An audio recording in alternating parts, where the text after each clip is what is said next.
142 சங்கீதம் 4 வசனத்தை நாம் வாசிக்க போகிறோம். 142 சங்கீதம் 4 வசனம். வலதுபுறமாய் கண்ணோக்கி பாரும், என்னை அறிவார் ஒருவரும் இல்லை. எனக்கு அடைக்கலம் இல்லாமல் போயிற்று, என் ஆத்துமாவை விசாரிப்பவர் ஒருவரும் இல்லை. எல்லாரும் சேர்ந்து ஒரு முறை வாசிக்கலாமா? வலதுபுறமாய் கண்ணோக்கி பாரும், ஒருவரும் இல்லை, எனக்கு அடைக்கலம் இல்லை, என் ஆத்துமாவை விசாரிக்கிறதற்கு ஒருவரும் இல்லை. ஒருவரும் இல்லை, ஒருவரும் இல்லை. இந்த வார்த்தைகளை எழுதினது சங்கீதக்காரனாகிய தாவீது.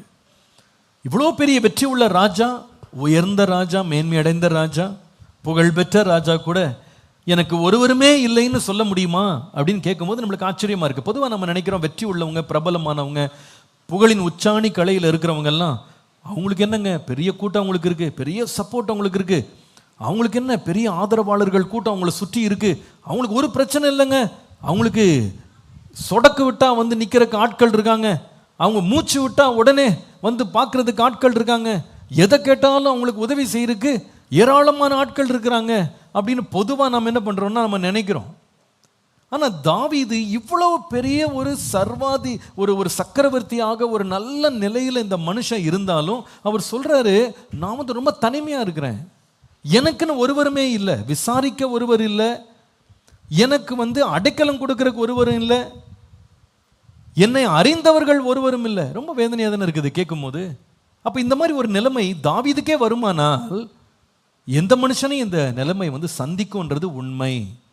இந்த சங்கீதத்தை நீங்கள் படித்தீங்கன்னா அந்த 142 சங்கீதம் வந்து தாவீது வந்து ஒரு குகைக்குள்ளே ஒளிஞ்சிருக்கும் போது எழுதின சங்கீதம்னு மேலே நீங்கள் இன்ட்ரடக்ஷனில் படிக்கலாம். அந்த சங்கீதத்தின் மேலே பார்த்தீங்கன்னா முகவுரையில் அதை படிக்கலாம். நீங்கள் ஒரு குகைக்குள்ளே உட்காந்துட்டு இந்த மனுஷன் எழுதியிருக்கிறார்.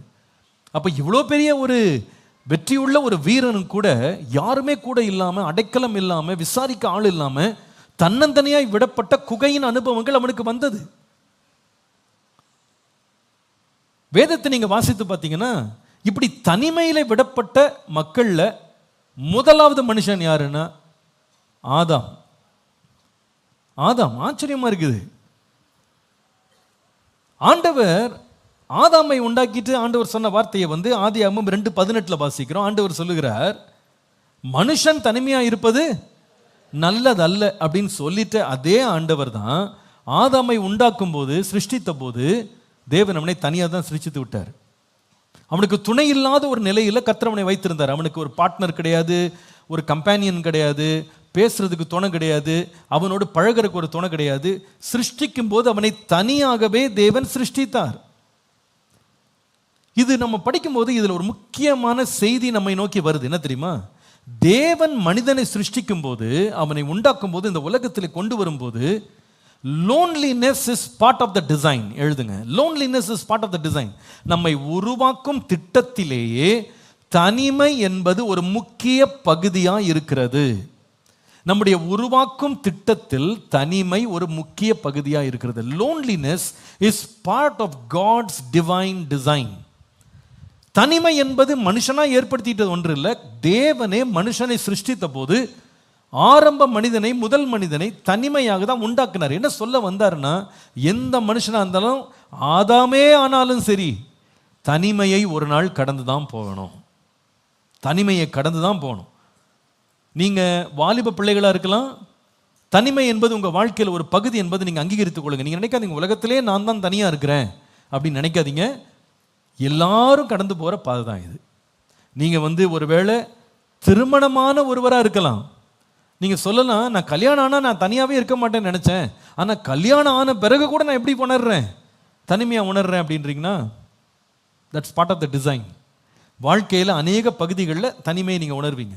ஒருவேளை நீங்கள் விசுவாசியாக இல்லை, ஊழியக்காரராகவே இருக்கலாம், பெரிய தீர்க்கதரிசியாக இருக்கலாம், வானத்திலேருந்து அக்கினியை கொண்டு வர்றவரை கூட இருக்கலாம். உங்கள் வாழ்க்கையில் ஒரு நாள் தனிமை என்கிற பாதையை நீங்கள் கடந்து ஆகணும். தெய்வ மனிதர்கள் அதை கடந்து போனாங்க. அப்போஸ்தலனாகிய பவுல் சொல்கிறார் பாருங்க, நான் முதல் விசை உத்தரவு சொல்ல நிற்கையில் ஒருவனும் என்னோடு நிற்கவில்லை, எல்லாரும் என்னை விட்டு போய்விட்டார்கள் அப்படின்னு சொல்றாரு.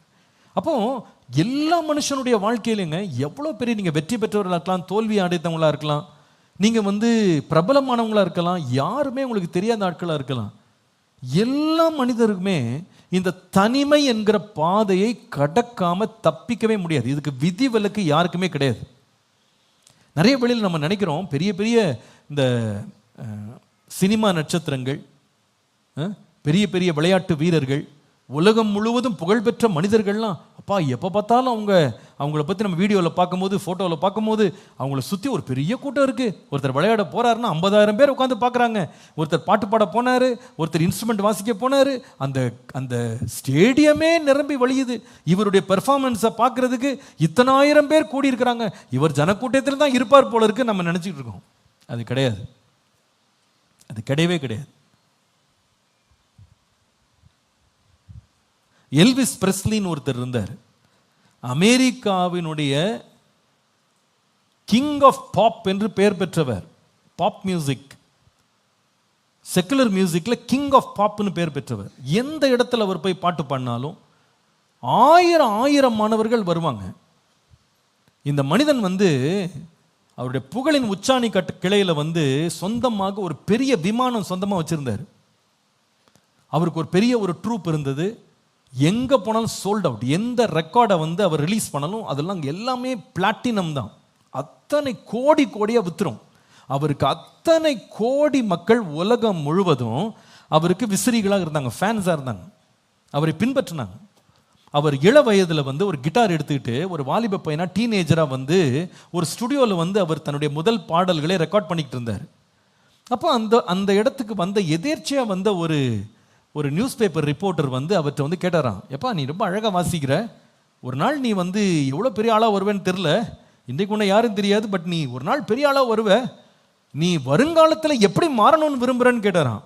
கொஞ்சம் கூட கண் சிமிட்டி கூட யோசிக்காம அந்த டீனேஜ் பையனாக இருந்த அந்த எல்விஸ் பிரெஸ்லி உடனே சொன்னாராம், I want to be rich, I want to be famous, I want to be happy. நான் பணக்காரனாக இருக்க விரும்புகிறேன், நான் புகழ் பெற்றவனா இருக்க விரும்புகிறேன், சந்தோஷமாக இருக்க விரும்புகிறேன்னு சொல்லி கண் சிமிட்டாமல் அப்படியே சொன்னாராம் பதில். இதை இந்த ரிப்போர்ட்டர் குறித்து வச்சுக்கிட்டாரு. ஒரு 15-20 ஆண்டுக்குள்ள எல்விஸ் பிரெஸ்லி அப்படின்ற பெயர் அமெரிக்காவின் ஒவ்வொரு வீட்டிலேயும் தொனித்தது. அவரை அறியாத அமெரிக்கர்கள் யாருமே கிடையாது. இங்கிலாந்து, யூரோப், ஏன் இந்தியா வரைக்கும் கூட உலக புகழ் பெற்ற ஒரு இசையமைப்பாளராக, பாடகராக, ஒரு நல்ல ஒரு கலைஞராக அவர் அறியப்பட்டார். அவர் மரிக்கிறதுக்கு ஒரு வாரத்துக்கு முன்னால எல்விஸ் பிரெஸ்லி இடத்துல அவர் டீனேஜராக இருந்தபோது பேட்டி எடுத்தார் பாருங்க. அவர் திரும்ப அவரை சந்தித்து அவர்கிட்ட கேட்டாராம், உங்களுக்கு என்ன ஞாபகம் இருக்கான்னு தெரியல, ஆனால் நீங்கள் டீனேஜ் வயசில் இருக்கும்போது நான் இந்த கேள்வி உங்களை பார்த்து கேட்டேன், அப்போ உங்களுக்கு யாருமே தெரியாது, அப்போ நீங்கள் உடனே என்கிட்ட சொன்னீங்க, நான் வருங்காலத்தில் I want to become rich, famous and happy, நான் ஐஸ்வர்யவானாக, புகழ்பெற்றவனாக, சந்தோஷமாக நான் இருக்க விரும்புகிறேன் அப்படின்னு சொன்னீங்க. இதெல்லாம் அடைஞ்சிட்டிங்களான்னு கேட்டார். இதை கேட்ட உடனே எல்விஸ் பிரெஸ்லி கொஞ்ச நேரம் அமைதியாக இருந்தார். அமைதியாக இருந்துட்டு சொன்னாராம், rich, I am very rich, பணமா, மிகுந்த பணக்காரனாக இருக்கிறேன். ஃபேமஸ், புகழா, the whole world knows about me, உலகமே என்னை அறிந்திருக்கிறது. ஹாப்பி, சந்தோஷமா, I am lonely as hell, நரக வேதனைப்படுறேன், தனிமையாக உணர்றேன் அப்படின்னு சொன்னாராம். இதை சொல்லிட்டு ஒரே வாரத்தில் அவருக்காக ஒரு கான்சர்ட் ஒன்று ரெடி பண்ணியிருந்தாங்க. ஆயிரக்கணக்கான பேர் டிக்கெட் வாங்கி கான்சர்ட் துவங்கி விட்டது. இவர் தன்னுடைய பக்கத்தில் இருந்த ஹோட்டல்ல இருந்து இவர் கிளம்பி வருவாருன்னு வெளியே எல்லாரும் இவருக்காக வெயிட் பண்ணிட்டு இருந்தாங்க. ஆனால் அவர் வெளியே வரவே இல்லை. ஏன் வரலன்னு கேட்டால், அந்த ஹோட்டல் அறைக்குள்ள ட்ரக்ஸை எடுத்து இந்த ட்ரக் ஓவர் டோஸில் பாத்ரூம்லேயே விழுந்து செத்து கிடந்தார். வெளியே ஆயிரக்கணக்கான மக்கள் அவருக்கா கை தட்டிட்டு காத்துட்டு இருக்காங்க, மியூசிக்லாம் ஆரம்பிச்சிட்டாங்க. ஆனால் இவர் வெளியே வரல. ஏன்னா லோன்லி அஸ் ஹெல், நரக வேதனையினால் தனிமையை உணர்கிறேன். பிரியமானவர்களே, பணம் வந்துருச்சு, புகழ் வந்துருச்சு, பட்டம் வந்துச்சு, பதவி வந்துச்சு, வேலை கிடைச்சது, எனக்கு கல்யாணம் ஆயிடுச்சு, நான் ஒரு நல்ல நிலையில் இருக்கிறேன், மக்கள் என்ன ஒரு விதமாக பார்க்குறாங்க, இப்படியெல்லாம் நீங்கள் உங்களை பற்றி நீங்கள் என்ன வேணால் நிலையில் உங்களை நீங்கள் பெரிதாக நீங்கள் பார்த்துக்கலாம். ஆனால் அந்த தனிமை அப்படின்றது எல்லா மனிதனுடைய வாழ்க்கையையும் கடந்து வருகிறதுன்றதை மறந்துடாதீங்க. பல ஆண்டுகளுக்கு முன்பாக மகாபலிபுரம் ரோட்டில் நான் பல ஆண்டுகள் முன்பாக மாலிபுரம் ரோட்டில் ஈசிஆர் ரோட்டில் காரில் போயிட்டுருக்கேன். அப்போ அந்த ரோட்டு ஓரத்தில் ஒரு பெரிய பில்போர்டு வச்சுருக்காங்க. அதாவது இந்த அட்வர்டைஸ்மெண்ட் போர்டு இருக்குது பாருங்கள், அதை வச்சு பெரிய போர்டு வச்சுருக்காங்க. அந்த போர்டில் என்ன படம் அப்படின்னு கேட்டால், ஒரு மலை உச்சி இருக்குது. அந்த மலை உச்சியில் ஒரு பையன் வந்து ஒரு பேக் பேக் ஒன்று போட்டுட்டு, அவனுக்கு முன்னால் வந்து சூரியன் இருக்குது, சூரியன் உதிக்குது. அந்த உதிக்கிற சூரியனை வந்து பார்த்தபடி இப்படி 2 கையை இப்படி பிடிச்சிட்டு நிற்கிறான். அவனுடைய முதுகுலேருந்து ஃபோட்டோ எடுத்திருக்காங்க. ரொம்ப அழகாக இருந்தது அந்த ஃபோட்டோ. இப்படி கையை அப்படி தூக்கிட்டு இந்த பேக்கை வச்சுட்டு அப்படி நிற்கிறான். அப்படி நின்று அப்படியே இந்த சூரியனை பார்த்துட்டு இருக்கான். அது கீழே போட்டிருக்காங்க, we are lonely at the top, Tata Consultancy Services. நாங்க உச்சத்தில் இருக்கிறோம், ஆனா தனிமையா இருக்கிறோம். அவங்க சொல்ல வந்த செய்தி என்னன்னா, நாங்க வந்து இந்த ஐடி இண்டஸ்ட்ரியில உச்சக்கட்டத்தை அடைஞ்சிட்டோம், எங்களுக்கு போட்டி போடுறதுக்கு யாருமே இல்லை, இங்க கூட சமமா நிக்கிறதுக்கு யாரும் இல்லை. அந்த அர்த்தத்தில் தான் அவங்க சொன்னாங்க. ஆனா எனக்கு எப்படி அர்த்தம் புரிந்ததுன்னா, when you go to the top you become very lonely.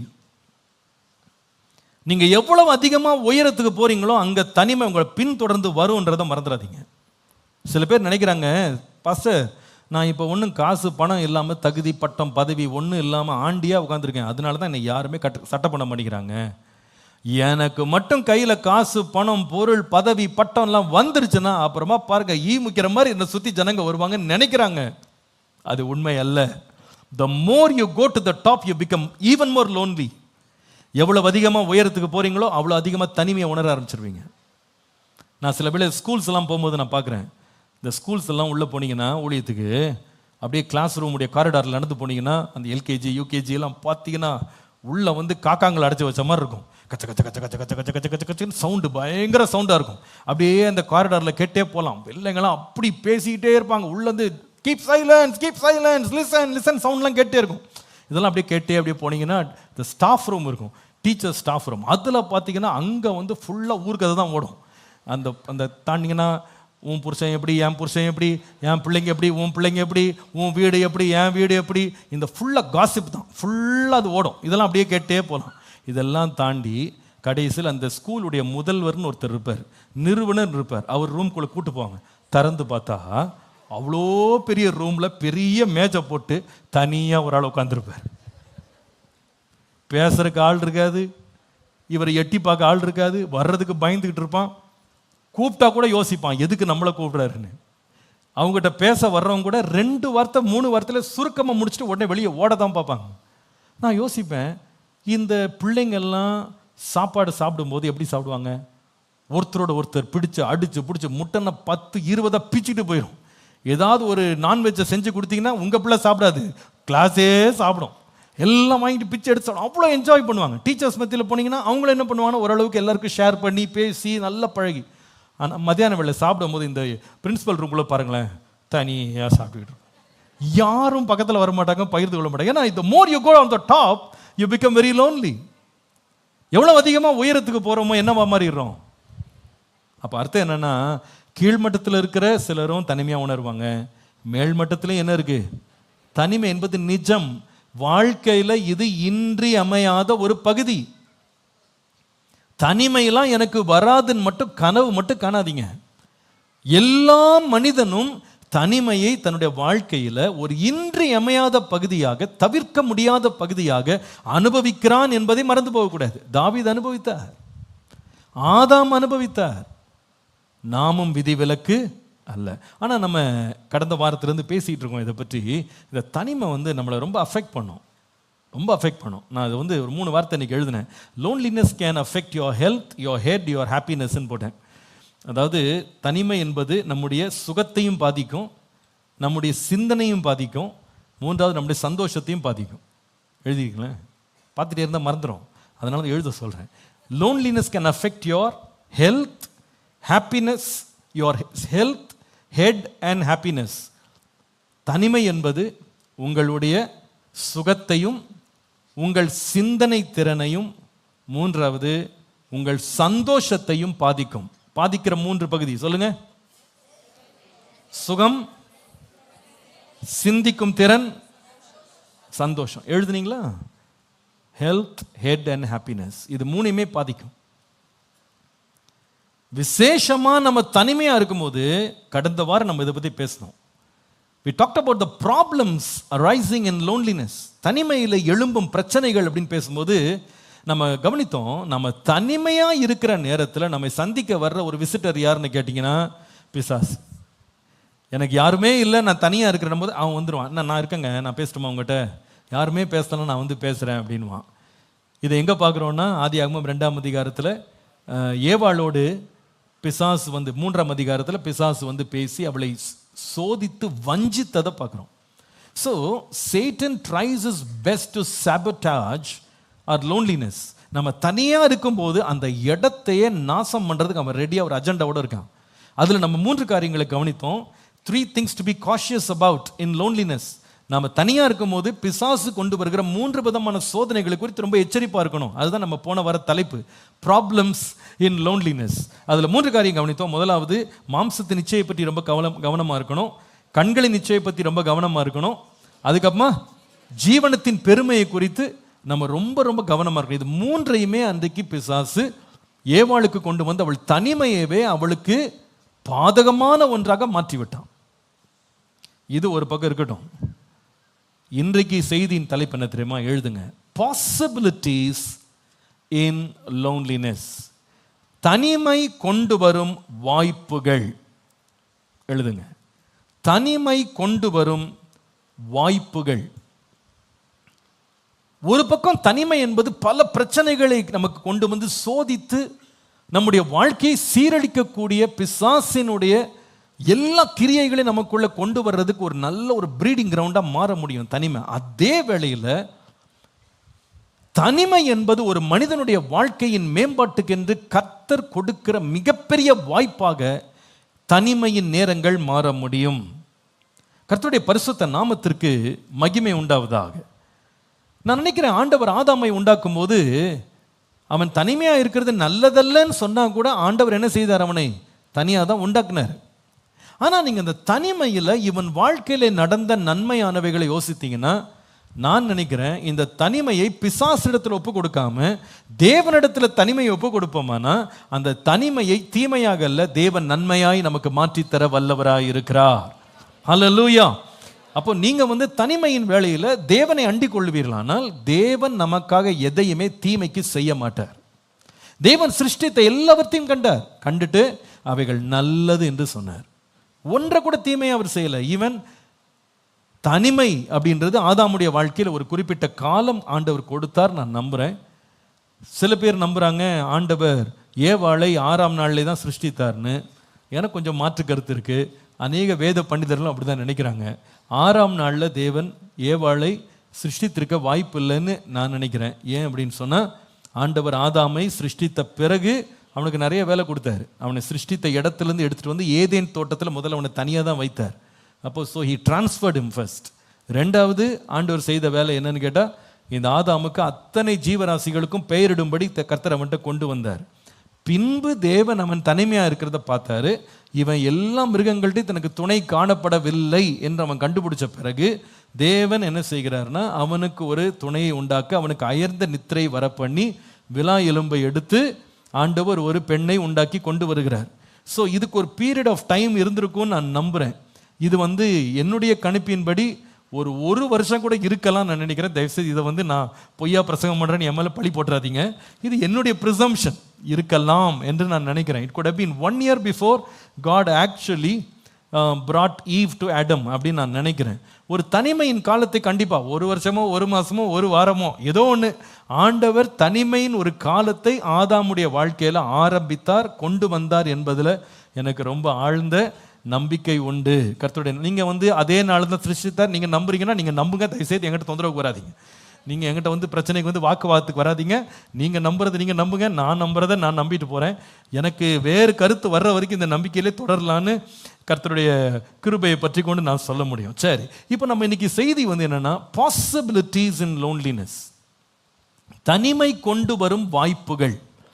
தனிமை கொண்டு வரும் வாய்ப்புகள். ஆதாமுடைய வாழ்க்கையில் அவரை ஒரு ஸ்பெசிமன் அன்னைக்கு எடுக்க போகிறோம். அவரை ஒரு சான்றாக எடுத்து நாம் என்ன செய்ய போகிறோம்னா, இந்த ஆதாம் என்கிற மனிதன் உலகத்திலே முதலாவது தனியான மனிதன், தனியாக உண்டாக்கப்பட்ட மனிதன், தனியாக வாழ்ந்த மனிதன், தனிமையை அனுபவித்த மனிதன், முதல் மனிதன் அவன்தான்.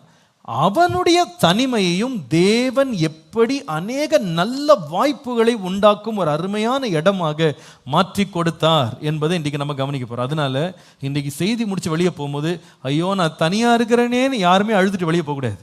ஆண்டவரே என்னை தனியாக வச்சிருக்கிறதுக்காக உமக்கு நன்றி அப்படின்னு வாலிப பிள்ளைங்க சந்தோஷமாக வெளியே போகணும். ரெண்டாவது, கல்யாணமானவங்க கூட உங்கள் வாழ்க்கையில் ஏதாவது ஒரு தனிமை உங்கள் வாழ்க்கையில் வரும்போது கூட, ஆண்டவரே இந்த தனிமையை கூட எனக்கு நீங்கள் நன்மையாக தான் நீங்கள் மாற்றுவீங்க, இதில் நிறைய வாய்ப்புகள் எனக்கு நீங்கள் ஓப்பன் பண்ணுவீங்க அப்படின்னு நான் விசுவாசிக்கிறேன் அப்படின்னு கர்த்தரை நம்பி முன்னால் போகணும். நீங்கள் எந்த உயர்விலேயும் தாழ்விலேயும் நீங்கள் தனிமையாக இருந்தால் கூட அந்த தனிமையில் எனக்கு அநேக வாய்ப்புகளை நீங்கள் திறப்பீங்க ஆண்டவரே, நீங்கள் நன்மை தான் செய்வீங்களே தவிர தீமை என்ன பண்ண மாட்டீங்க, செய்யவே மாட்டீங்க, நான் விசுவாசிக்கிறேன்னு கர்த்தருடைய கரத்தில் நீங்கள் உங்களை ஒப்பு கொடுத்து நீங்கள் ஸ்தோத்திரத்தோடு தான் வெளியே போகணும் அப்படின்னு விசுவாசிக்கிறேன். கர்த்தருக்கு சித்தமானால் அடுத்த ஞாயிற்றுக்கிழமை கூட தனிமையை குறித்து தான் பேச போகிறேன் நான் நினைக்கிறேன். இன்னும் எனக்கு சரியான ஒரு டாபிக் ஆண்டர் கொடுக்கல, பட் என் ஆவியில் எனக்கு ஒரு சின்ன உறுத்துதல் இருக்குது இதை பற்றி பேசணும் அப்படின்னு. இது அநேகருக்கு ஒரு பயிற்சியாகவும் ஒரு நல்ல பாடமாகவும் அநேகர் வாழ்க்கையை கட்டுவதற்கு ஏதுவாகவும் இருக்கும் என்று நான் கர்த்தருக்குள்ளே நம்புகிறேன். 3 possibilities, 3 possibilities arise in loneliness. தனிமையிலே நமக்கு தேவன் ஏற்படுத்தும் 3 வாய்ப்புகள். முதல் வாய்ப்பு எழுதுங்க. The first possibility in loneliness என்ன தெரியுமா? You can take control. முதல் வாய்ப்பு என்னவென்றால், ஆளுகையை எடுத்துக்கொள்ளுங்கள். ஆளுகையை எடுத்துக்கொள்ளும் வாய்ப்பு தான் தேவன் தனிமையிலே நமக்கு கொடுக்கிற முதலாவது அருமையான வாய்ப்பு. எழுதிட்டீங்களா? ஆளுகையை எடுத்துக்கொள்வது தான் தேவன் நமக்கு தந்த முதலாவது அருமையான வாய்ப்பு. ஆதியாகமம் 2ஆம் அதிகாரம் 7 முதல் 10 வசனங்களை நம்ம கவனிக்க போகிறோம், பகுதி பகுதியாக பார்க்க போகிறோம். பட் 7ஆம் வசனத்தை பார்க்கும் பொழுது, தேவனாகிய கர்த்தர் மனுஷனை பூமியின் மண்ணினாலே உருவாக்கி ஜீவ சுவாசத்தை அவன் நாசியிலே ஊதினார், மனுஷன் ஜீவாத்துமாவாக மாறினான் என்று பார்க்குறோம். அடுத்தது 8ஆம் வசனத்தில், கர்த்தர் கிழக்கே ஏதேன் என்னும் ஒரு தோட்டத்தை உண்டாக்கி தாம் உருவாக்கின மனுஷனை அதிலே வைத்தார் என்று சொல்லி பார்க்குறோம். இதில் 2 முக்கியமான காரியங்கள் இருக்கிறது. Number 1, God created man as the last among his creation. தம்முடைய மொத்த சிருஷ்டிப்பின் கிரியையில் ஆதாமை தேவன் கடைசியாக உருவாக்கினார். அது மாத்திரமல்ல, தேவன் அவனை உருவாக்கின போது மற்ற எல்லாவற்றையும் வார்த்தையினால் உருவாக்கிட்டு மனிதனை மாத்திரம் கீழிருந்து எடுத்த மண்ணிலிருந்து தேவன் உருவாக்கினார். In other words, God created man from the lowly dust. He created him last. He created him from the lowly dust. ஆண்டவர் அவனை கடைசியாக படைத்தார். ரெண்டாவது, அவனை கீழிருந்து எடுத்த மண்ணிலிருந்து தேவன் அவனை படைத்தார் என்று பார்க்குறோம். இப்போ இந்த மனுஷனை தனியாக படைச்சிட்டு ஏதேன் என்னும் பெரிய தோட்டத்தில் கொண்டு போய் தேவன் அவனை அந்த இடத்துல வைத்திருக்கிறத நீங்கள் பார்க்கலாம். இந்த தோட்டம் சின்ன தோட்டம் கிடையாது. இந்த தோட்டத்துக்கு தண்ணி பாய்ச்சறதுக்கு ஆண்டவர் ஒரு தொட்டி கட்டலை, ஒரு நதியை தேவன் கொண்டு வந்தாராம். இந்த நதி இந்த தோட்டத்துக்குள்ள நுழைஞ்சு இந்த தோட்டத்திலிருந்து இந்த நதி 4 பெரிய நதிகளாக பிரிந்து போனதுன்னு சொல்லி நம்ம வேதத்தில் வாசிக்க முடியும். அப்போ இது சின்ன தோட்டம் கிடையாது, இது ஒரு பெரிய ஒரு மாகாணமாக இருக்கலாம், மாநிலமாக கூட இருக்கலாம். மாநிலத்தையே தோட்டமாக, ஒரு தேசத்தையே ஆண்டு தோட்டமாக கூட மாற்றி இருக்கலாம் நான் நினைக்கிறேன். நீங்கள் தோட்டம்னா நம்ம பார்க்குறபடி இந்த பிருந்தாவன் கார்டன் மாதிரி டோக்கன் வாங்கிட்டு காலையிலேருந்து சாயங்காலத்துக்குள்ள சுற்றி வர்ற தோட்டமாக இருக்காது நான் நம்புகிறேன். இது ஒரு நதி பாய்ந்து அதை தண்ணி கொடுத்துருக்கோம் அப்படின்னா இது ஒரு தேசமாகவே இருந்திருக்கலாம் நான் நினைக்கிறேன். இப்போ சில பேருக்கு ஒரு கேள்வி, பாஸ்டர் ரொம்ப நாளாக நீங்கள் பிரசங்கம் பண்ணும்போது ஒன்றில் அப்படியே இப்போ ஸ்டக் ஆகிட்டேன், என்னென்னா இந்த ஏதேன் தோட்டம் எங்கே இருக்குது பாஸ்டர்? ஆனால் சில பேர் மூளை அவங்க எங்கேயா போய் லாக் ஆகிரும், அதுக்கப்புறமா நம்மளுக்கு ரிலீஸே ஆகாது அது பிரசங்கம் முடிகிற வரைக்கும். அப்போ உங்களுக்கு லாக் ஆன பிரெயினை ரிலீஸ் பண்ணுறேன். இப்போ ஏதேன் தோட்டம் எங்கே இருக்குது? எங்கே இருக்குது ஏதேன் தோட்டம்? இன்றைக்கி நிறைய பேர் தெரியாமல் போய் தேடிட்டு இருக்காங்க. ஈராக்கில் இருக்கா, ஈரானில் இருக்கா அப்படின்னு ஒவ்வொருத்தர் யூஃப்ரட்டிஸ் நதியினுடைய துவக்கம் எங்கே இருக்குன்னு பார்த்து அங்கே தான் ஏதேன் தோட்டம் இருக்குன்னு தேடுறாங்க, இந்த இடம் தான் இருக்குன்னு. ஆனால் வேதத்தின்படி பார்ப்பீங்களான்னா ஏதேன் தோட்டம் இப்போ இல்லை. ஏன் இல்லைன்னா, நோவாவினுடைய காலத்தில் ஏற்பட்ட ஜலப்பிரளயத்தில் பூமி முழுவதும் என்ன செய்யப்பட்டது? அழிக்கப்பட்டது. அதில் எதுவும் அழிக்கப்பட்டது? ஏதேன் தோட்டமும் அழிக்கப்பட்டது. ஆகவே இங்கே போய் தேடி போகாதீங்க. யாராவது டூர் கூட்டு போகிறோன்னா போயிடாதீங்க. அதனால் நிச்சயமாக அது இருக்க வாய்ப்பே இல்லை அப்படின்றத நீங்கள் முதல்ல தெரிஞ்சு. இப்போ நிறைய பேருக்கு மென்டல் கொஞ்சம் கிளியர் ஆகிருக்கும், அதனால் மைண்ட் கொஞ்சம் கிளியராக இருக்கும். அதனால் இப்போ தொடர்ந்து செய்தி கவனிக்கலாம். இப்போ ஆண்டவர் என்ன செய்கிறார் பாருங்க. ஆண்டவர் உன்னை கடைசியாக உண்டாக்குறாரு, தூசியிலேருந்து உண்டாக்கிட்டு இப்போ என்ன செய்கிறார் பாருங்களேன். தனியாக உண்டாக்கின மனுஷனுக்கு தேவன் செய்த வேலையை பாருங்கள். 26ஆம் வசனம், ஆதியாகமம் 1ஆம் அதிகாரம் 26ஆம் வசனம், Genesis 1:26. பின்பு தேவன் நமது சாயலாகவும் நமது ரூபத்தின்படி மனுஷனை உண்டாக்குவோமாக. அவர்கள் சமுத்திரத்தின் மச்சங்களையும் ஆகாயத்து பறவைகளையும் மிருக ஜீவன்களையும் பூமி அனைத்தையும் பூமியின் மேல் ஊறும் சகல பிராணிகளையும் ஆளக்கடவார்கள் என்று தேவன் சொன்னார். 1ஆம் அதிகாரத்தில் மனுஷன் பேசும்போது ஆதாமையும் ஏவாளையும் சேர்த்து தான் கர்த்தர் பேசுறார். 2 பேர் இன்க்ளூடட். ஏன்னா ஆதாமுக்குள்ள யார் இருக்கா, ஏவாள் இருக்காங்க. பேச அவர்கள் தான் ஆண்டவர் வந்து அட்ரஸ் பண்ணுவார். ஏன்னா அவங்க கர்த்தர் வந்து இல்லாதவைகளை இருக்கிறவைகளாய் பேர் சொல்லி அழைக்கிறார். ஆனால் ஆதாம் உருவாக்கப்பட்ட போது தேவன் அவனை இந்த ஏதேன் தோட்டத்துக்குள்ள கொண்டு வரும்போது தேவன் என்ன நிலையில் அவர்களை கொண்டு வந்தார்னு கேட்டால் ஒரு வார்த்தையை முக்கியப்படுத்துகிறேன். 26ஆம் வசனம் 2வது பகுதி, சமுத்திரத்தின் மச்சங்களையும் ஆகாயத்து பறவைகளையும் மிருக ஜீவன்களையும் பூமி அனைத்தையும் பூமியின் மேல் ஊறும் சகல பிராணிகளையும் என்ன செய்யணும்? சத்தமா சொல்லுங்க, ஆளக்கடவர்கள். அதுதான் நான் சொன்னேன். தனிமையாக உருவாக்கப்பட்ட இந்த ஆதாமை தேவன் சிருஷ்டித்த போது அந்த தனிமையின் காலத்தில் அவனுக்கு கொடுத்த மிகப்பெரிய ஒரு வாய்ப்பு என்னன்னு சொன்னா, to take control over everything. எல்லாவற்றின் மேல் ஆளுகை அதிகாரம் செலுத்துகிற ஒரு பெரிய வாய்ப்பை, பாக்கியத்தை கர்த்தர் தனிமையில் இருந்த ஆதாமுக்கு தந்தார் என்று வேதம் நமக்கு சொல்லுகிறது. தேவன் அவனை எடுத்துக்கொண்டு வந்து ஏதேன் தோட்டத்தில் வைத்தார். இந்த ஏதேன் தோட்டத்தில் வைத்து அவனை முழு ஜீவராசிகள், அத்தனை மிருகங்கள், ஊரும் பிராணிகள் எல்லாவற்றையும் ஆளும்படி தேவன் அதிகாரத்தை தந்தார். நான் உங்களுக்கு அன்பா சொல்றேன், இந்த தனிமையின் காலம் எப்படிப்பட்ட காலம்னா, you can actually use this loneliness to take control over your life, to bring life into perspective. உங்க வாழ்க்கையில தேவன் எல்லா ரிசோர்ஸஸையும் ஓப்பன் பண்ணி கொடுப்பாரு. எல்லாவற்றையும் ஓப்பன் பண்ணி கொடுத்து உனக்கு எது வேணுமோ நீ தெரிந்துகொள், எதை வேணுமோ நீ ஆளுகை செய், எதை வேணுமோ நீ கண்ட்ரோல் பண்ணு, எதை வேணுமானால் நீ உனக்கென்று தெரிந்து கொள்ளலாம், நீ எதை வேணாலும் கற்றுக்கொள்ளலாம், எதை வேணாலும் நீங்கள் படிச்சுக்கலாம், எதை வேணாலும் நீங்கள் பார்க்கலாம், எதை வேணாலும் நீங்கள் கண்ட்ரோலில் கொண்டு வரலாம், எதை வேணாலும் நீங்கள் அட்வான்டேஜ் எடுக்கலாம். இது வந்து தனிமையிலே தேவன் ஒரு மனுஷனுக்கு கொடுக்குற மிகப்பெரிய ஒரு வாய்ப்பு அப்படின்றத நான் ரொம்ப தனிப்பட்ட விதமாக ரொம்ப நான் நம்புகிறேன். என்னை பொறுத்த வரைக்கும் ஒரு ஒரு ஒரு ஒரு குழந்தை வந்து பிறந்து வளர்கிற காலம் இருக்குது பாருங்கள், திருமணம் ஆகிற வரைக்கும், until you get married, I think it is the most important season of your life. இந்த காலத்தில் நீங்கள் உங்களை கண்ட்ரோல் பண்ணுறீங்களா இல்லையா அப்படின்றது தான் உங்கள் வருங்காலத்தின் வெற்றியின் தோல்வியும் அது வந்து தீர்மானிக்கும். ஒரு பட்டணத்தை அடக்குகிறவனை பார்க்கிலும் தன்னுடைய இருதயத்தை, தன்னுடைய ஆவியை அடக்கிற மனுஷன், கோபத்தை அடக்குகிற மனுஷன் உத்தமன்னு போட்டிருக்கு. நம்ம எந்த அளவுக்கு வளருகிற காலங்களில் நம்முடைய வாழ்க்கையை வந்து கண்ட்ரோல்குள்ளே கொண்டு வர்றோமோ அவ்வளவு நம்ம ஜெயிப்போம். தனிமையின் காலம் எப்படிப்பட்ட காலம்னா, கண்ட்ரோல் ஃப்ரீக்காக இருக்கிறது இல்லை. கண் கண்டதை பார்ப்பேன், காது கேட்டதை கேட்பேன், என்ன பேசணும்னு நினைக்கிறேனோ பேசுவேன், மனம் போன போக்கில் சுற்றுவேன்னு சொல்கிற காலம் அது கிடையாது. You actually retain control over your life.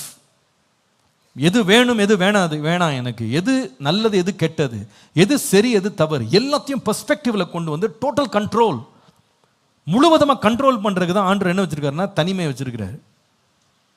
கல்யாணத்துக்கு அப்புறமா கண்ட்ரோல் பண்ணுறதுக்கு ஒரு அம்மா வருவாங்க, கண்ட்ரோல் பண்ணுறதுக்கு ஒரு ஐயா வருவார். ஒருவர் இப்படிமா சொன்னார்,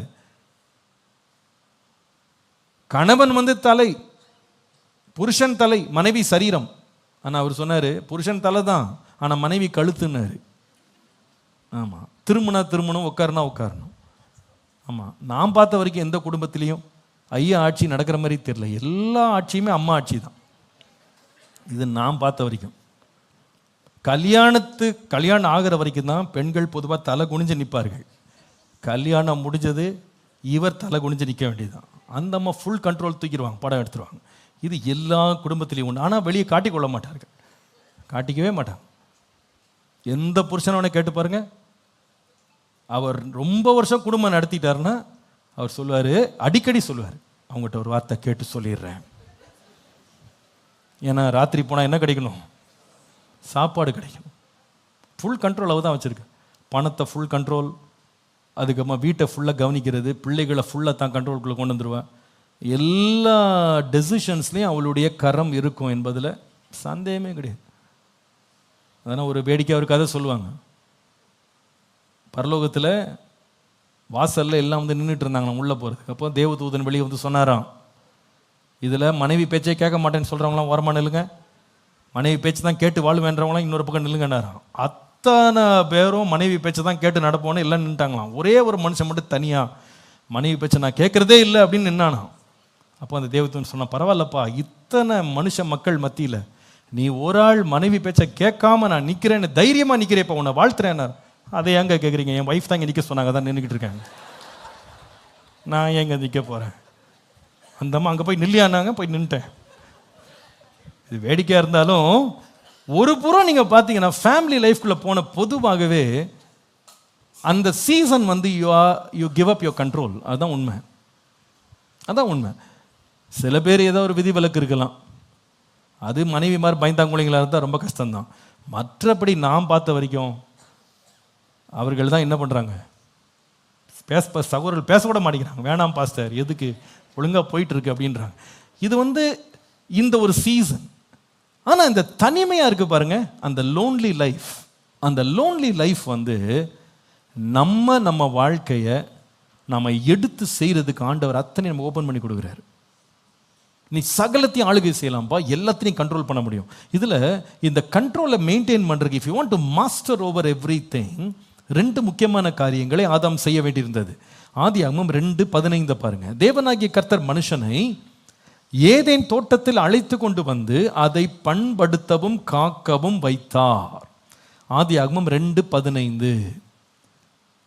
இதுல மனுஷனை தனியாக ஆண்டவர் கொண்டு வர்றார். சிருஷ்டித்த இடத்துலேருந்து ஏதேன் தோட்டம் அப்படின்ற ஒரு பகுதிக்கு ஆண்டவனை கொண்டு வர்றார்.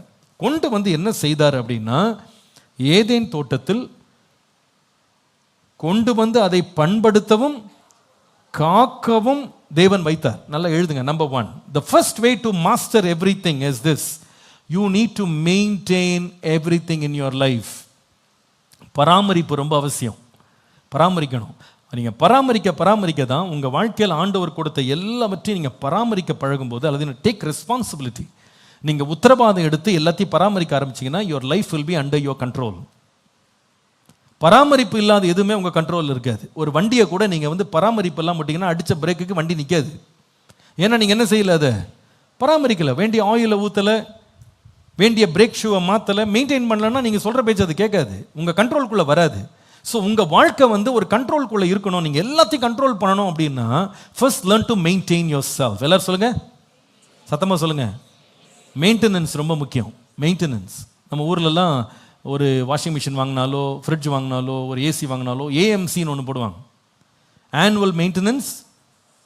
அது என்னது, கான்ட்ராக்ட், ஆனுவல் மெயின்டெனன்ஸ் கான்ட்ராக்ட் போடுவாங்க. அவங்க என்ன பண்ணுவாங்கன்னா, எந்த பிரச்சனை வந்தாலும் அதுக்கு ஒரு அமௌண்ட்டை வாங்கிட்டு அவங்க வந்து மெயின்டைன் பண்ணுவாங்க இல்லையா. அதுபோல் அந்த மெயின்டெனன்ஸில் இருந்துச்சுன்னா அது கண்ட்ரோலில் இருக்கும், அது ஒழுங்காக வேலை செய்யும். நீங்கள் ஆளுகை கர்த்தர் உங்களுக்கு தனிமையில் கொடுக்குற ஆளுகையை நீங்கள் ஒழுங்காக நீங்கள் பராமரிக்கணும். நிறைய பேர் மெயின்டெனன்ஸே கிடையாது, நோ மெயின்டெனன்ஸ். மெயின்டெனன்ஸ் ஆரம்பிக்கும் போது பிரம்மாண்டமாக ஆரம்பிப்பாங்க, நோ மெயின்டெனன்ஸ். அதாவது மெயின்டெனன்ஸ் சொல்லும்போது பல ஏரியாஸில் உங்கள் மெயின்டெனன்ஸ் ரொம்ப முக்கியம். முதலாவது you have to maintain your old health. உங்களுடைய சுகத்தை நீங்கள் தான் என்ன பண்ணணும், மெயின்டைன் பண்ணணும். தனிமையாக இருக்கும்போது, வாலிப பிள்ளைகளாக இருக்கும்போது உங்கள் ஹெல்த்தை நீங்கள் மெயின்டைன் பண்ணணும். ரோட்டில் கிடைக்கிற கடையெல்லாம் பார்த்து ஆசைப்பட்டு வறுத்தது பொரிச்சது எல்லாத்தையும் நான் சாப்பிடணும்னு எல்லாத்தையும் வாங்கி வாங்கி பொட்டலம் போட்டு சாப்பிட்டீங்கன்னா, அதுக்கப்புறமா ஒரு 25 வயசுலேயே நம்மளை பொட்டலம் போட்டு என்ன பண்ணிடுவாங்க, கொண்டு ஆஸ்பத்திரியில் போட்டுருவாங்க. சொல்லுது புரியுதுங்களா? You need to maintain your self. இப்போ ஆவடி வந்து அண்ணா நகர் மாதிரி மாறிடுச்சு. எங்கே திரும்பினாலும் பீட்சா, எங்கே திரும்பினாலும் பர்கரு, என்ன மெக்டொனால்ட்ஸ்லேருந்து கேஎஃப்சிலேருந்து எல்லாம் வந்துருச்சு. பீட்சா, பாஸ்டர் இது வேறு சொல்லிவிட்டீங்களான்னு கேட்காதீங்க. இட்ஸ் ஓகே, எப்போயாவது ஒரு முறை சாப்பிட்றது ஓகே. ஆசைக்கு என்றைக்கோ ஒரு நாள் சாப்பிட்டேன். டெய்லி பர்கர் தான் சாப்பிடுவேன், டெய்லி பீட்சா தான் சாப்பிடுவேன், டெய்லி நான் வந்து ஃபாஸ்ட் ஃபுட் தான் சாப்பிடுவேன் இறங்கிட்டீங்கன்னா you will not be very healthy for a long time. நம்ம தெருவில் போனீங்கன்னா எங்கே பார்த்தாலும் போட்டு புரட்டி புரட்டி எடுத்து எடுத்து ஃப்ரை பண்ணுறான். அந்த நூடுல்ஸ் மேலே பறந்து அப்படி கீழே இறங்கும் போது நாக்கு என்ன பண்ணுது, சில பேருக்கு தொங்கிருது. அது ஏறி இறங்குற மாதிரி இது தொங்கிருது. ஐயோ, அந்த நூடுல்ஸை சாப்பிட்டா எவ்வளோ நல்லாயிருக்கும். அதனால சில பேருக்கு பார்த்தீங்கன்னா அவ்வப்போது ஃப்ரைட் ரைஸு அது இதுன்னு எல்லாம் தின்னுபிட்டு இந்த லேஸ் சிப்ஸு அதுதான் உணவு எல்லாம் போட்டு ஸ்நாக்ஸாக சாப்பிட்டு snacking snacking snacking. You don't take care of your health. இதில் விளைவு என்னென்னா 8 வயசில் பிள்ளைகள் வந்து இன்றைக்கு வயதுக்கு வந்துடுறாங்க. ஸ்நாக்கிங். சின்ன வயதிலே கொடுமையான வியாதிகளை அவங்க அனுபவிக்கிறாங்க. ஹெல்த் வந்து டோட்டலாக பாழாக போயிடுது.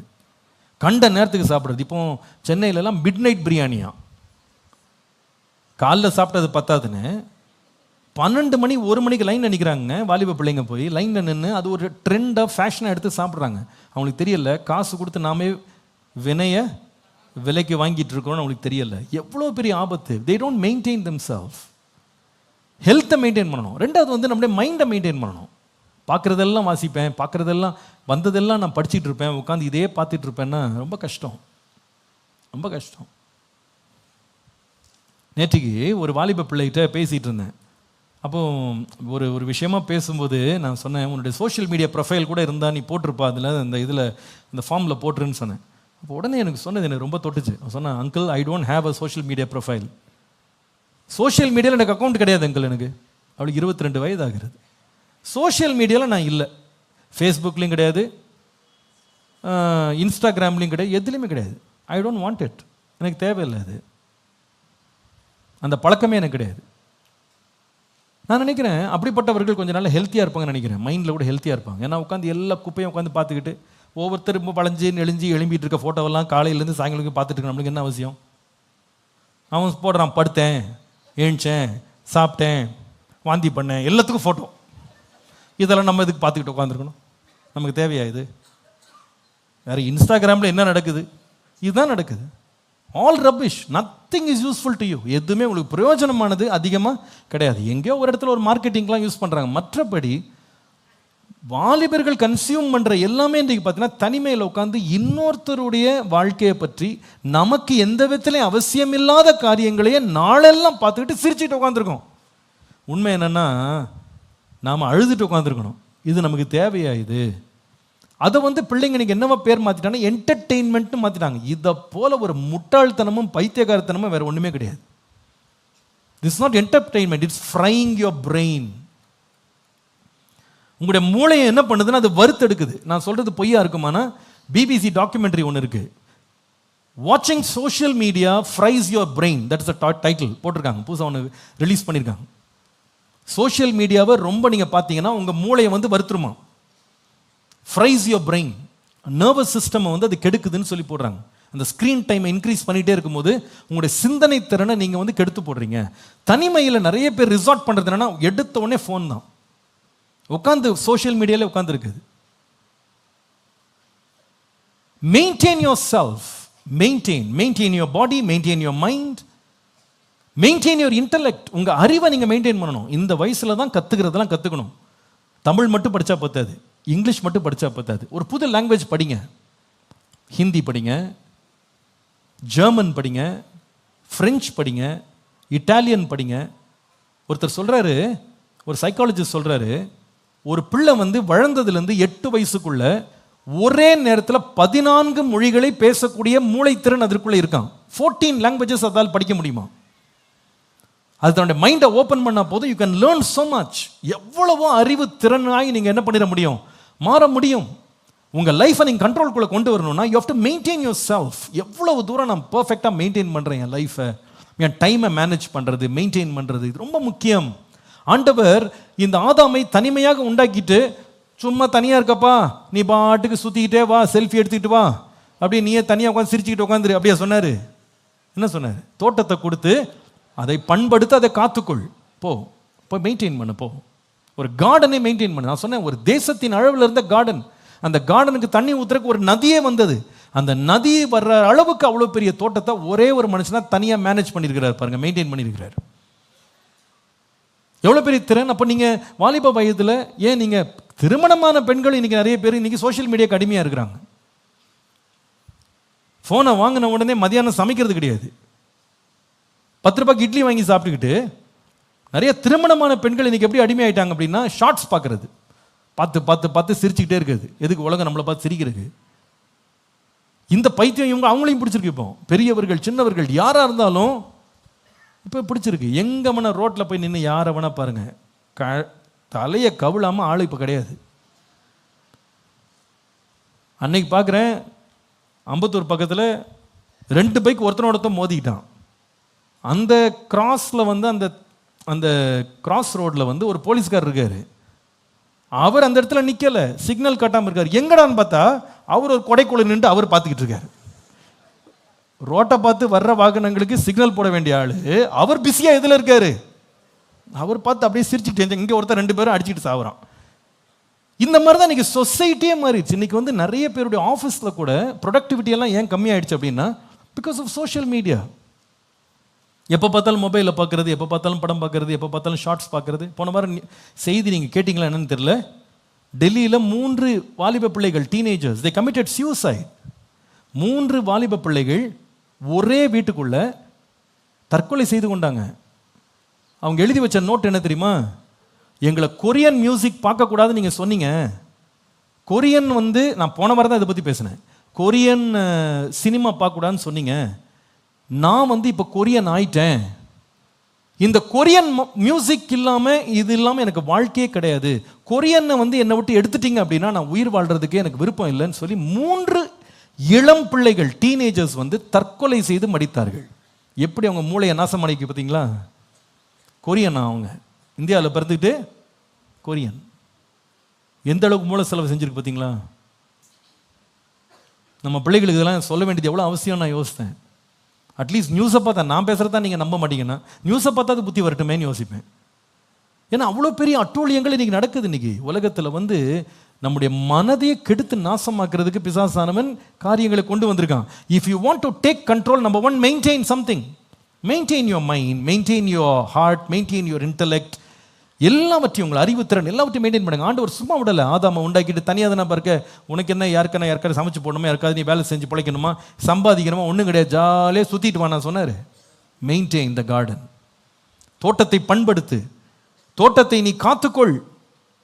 2வது, நீங்கள் if you want to stay under control, நீங்கள் வந்து எல்லாவற்றையும் ஆளுகை செய்து ஆண்டு கொண்டு நீங்கள் எல்லா ஆளுகையும் கையில் எடுக்கணும்னா, if you want to take control over everything, 2வது ஒரு வார்த்தை மேனேஜ் எழுதுங்க. மேனேஜ், மேனேஜ், நிர்வாகம் செய்யுங்கள்.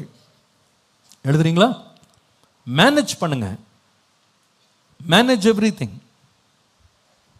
இதுக்கு நான் ஏன் இந்த மேனேஜ்ன்ற வார்த்தை யூஸ் பண்றேன் அப்படின்னா, நீங்க அதே ஆதியாகமம் 2ஆம் அதிகாரம் 9ஆம் வசனத்தின் முதல் பகுதியை வாசித்தீங்கன்னா, ஆண்டவர் என்ன செய்கிறார் பாருங்க.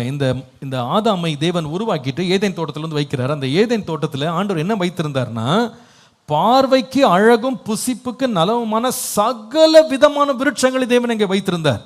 எல்லா வெரைட்டியும் அங்கே இருந்துச்சு. அது மாத்திரம் இல்லை, 2வது பகுதி, தோட்டத்தின் நடுவிலே ஜீவ விருட்சத்தையும் நன்மை தீமை அறியத்தக்க விருட்சத்தையும் பூமியிலிருந்து முளைக்க பண்ணினார் என்று பார்க்கிறோம்.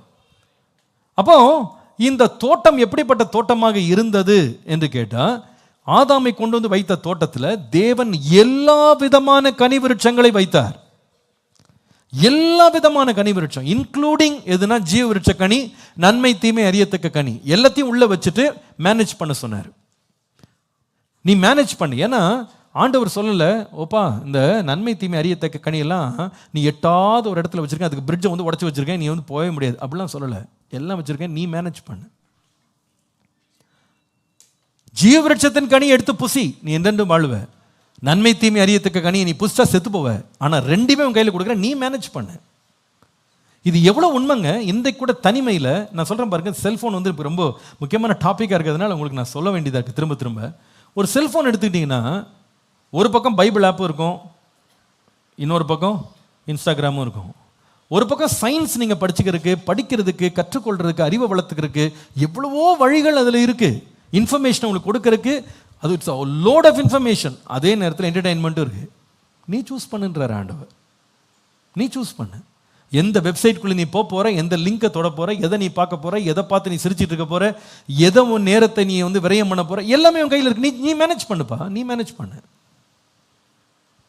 You maintain your own life, you manage your own life. எனக்கு தெரிந்த வரைக்கும்ங்க, நல்லா கவனிங்க, எனக்கு தெரிந்த வரைக்கும் வாலிப பருவத்தில் தங்களுடைய லைஃப்பை மெயின்டைன் பண்ணி மேனேஜ் பண்ணாதவங்க கல்யாணத்துக்கு அப்புறமா யாரை கல்யாணம் பண்ணுறாங்களோ அவங்க நிலைமை வந்து ரொம்ப பரிதாபம். They are going to destroy homes and families. இது என்னுடைய தனிப்பட்ட அபிப்பிராயம். நான் இதை வந்து அனுபவத்தில் அநேக குடும்பங்களை ஆலோசனை கொடுக்கும்போது நான் பார்த்துட்டேன்.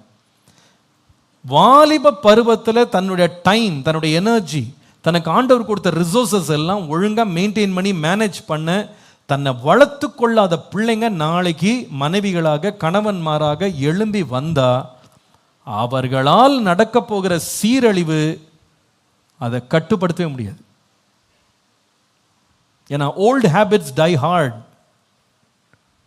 இளமை வயதிலே கற்றுக்கொண்ட பழக்கங்களை சாகடிப்பது ரொம்ப கஷ்டம்.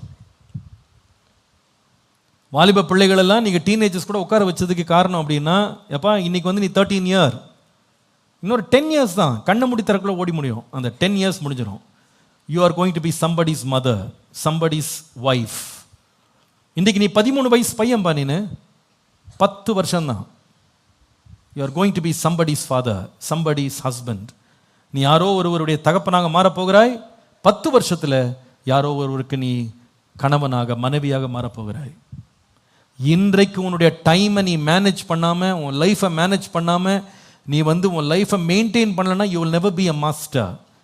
நீ ஆளுகை செய்கிறவனா மாற முடியாது. கர்த்தர் ஏன் உன்னை தனிமையில் வச்சிருக்கிறாருன்னா, தனியாக இருக்கிற நேரம் தோட்டம் முழுசையும் திறந்து கொடுத்து, நன்மையும் கொடுத்து, தீமையும் கொடுத்து, ஜீவனையும் கொடுத்து, மரணத்தையும் கொடுத்து, இப்போ மேனேஜ் பண்ணிக்கோ, இப்போ மேனேஜ் பண்ணு. இப்போ நீ மேனேஜ் பண்ண தவறுனா குடும்பத்தை நீ மேனேஜ் பண்ணவே மாட்டேன். இன்றைக்கு 13 வயசில் 15 வயசில் ஒரு நாள் லீவு கிடைச்சா நாளெல்லாம் தூங்கிட்டு இருக்கிற நீ, சோம்பேறியா இருக்கிற நீ, நாளைக்கு நீ குடும்பத்தை நல்லா நடத்த மாட்ட. You will not. நான் எத்தனை பேரை பார்த்துட்டேங்க, எத்தனை பேரை பார்த்துட்டேன். வாலிப வயசில் சுறுசுறுப்பாக இல்லாத பிள்ளைங்க கல்யாணம் ஆன பிறகு தூங்கு முஞ்சிங்களை தான் சுற்றிக்கிட்டு இருக்காங்க. அவங்களால அவங்க குடும்பமே உருப்படாமல் போச்சு. பிள்ளைங்கள்லாம் நாசமாக போனாங்க. Because they are not interested in working. எத்தனை பேர் தெரியுமா வேலைக்கு போகாமலே சுற்றிட்டு இருக்காங்க? பையனுங்க, ஆண்கள் இன்றைக்கு நிறைய பேர் வேலைக்கு போகிறது கிடையாது. மனைவி அனுப்பி விடுறாங்க வேலைக்கு, நீ போயிட்டு வா போ, நான் வரமாட்டேன் வேலைக்கு, நான் போக மாட்டேன். ஏன் தெரியுமா?